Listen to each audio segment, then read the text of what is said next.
దర్శనానికి ఇంకా ఇంకా దర్శనానికి వచ్చేది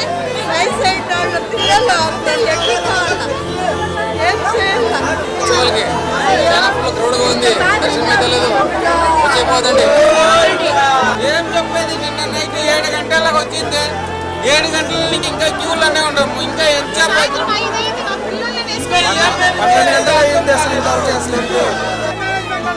నిన్న సాయంత్రం 5 గంటలకు వచ్చినాం. ఇంకా దర్శనమే కాలే. మొత్తం చుట్టూరు తిప్పుతారు. తిరుపతి ఫోటోలో ఉండి దండం పెట్టుకోవడం వేసు. అసలు ఏది లేదు.